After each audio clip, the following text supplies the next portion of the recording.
Akiaria aricera-inĩ rĩake rĩa gũthũrima tabarĩra cia maĩ mwena wa Nyandarua, mwandĩki mũkaru ministry-inĩ ya maĩ Joseph Irũngũ nĩ atũgĩirie tabarĩra ĩno ĩrĩa nĩ ĩmwe ya mĩbango ĩrĩa ĩrũgamĩrĩirwo kĩmbeca nĩ bengi ya thĩ iria cigũkorwo irĩ ithima cia muoyo kũrĩ aikari a Nyandarua ona matũra marĩa marigicĩirie.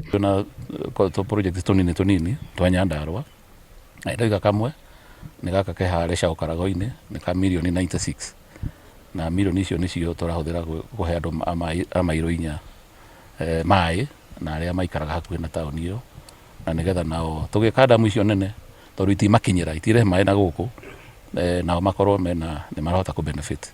Irũngũ augĩte thengia wa Nyandarua gũkorwo nĩyo ĩnyotoraga mũciĩ wa Nairobi, aikari a gũkũ matirĩ maĩ ma mahũthĩro na ũguo mathiaga ng'endo ndaya gwetha itata rĩrĩ rĩa bata. Nĩ tũka maita maingĩ Nyandarua tondũ nĩyo focus ya ũhoro wa maĩ tondũ Nyandarua nĩ ũkĩũĩ nĩwe ĩheanaga maĩ no ndĩrĩ maĩ maiganu mayo ndĩrĩtĩraga maĩ maingĩ na tarĩu Nairobi tũheagwo maĩ 60,000 cubic meters of water per day na macio nĩ maĩ maingĩ tũhetwo nĩ Nyandarua na kwa nĩ tũrameciria. Oho mũrunawe ministry-inĩ ya ũrĩmi na gũitĩrĩria mĩmera maĩ nĩ atarĩte aikari bata wa kũmenyerera maĩ na ũrĩa mangĩmahũthĩra ũrĩmi-inĩ wao nĩguo gũtigĩrĩra marĩ na bũthi wa irio.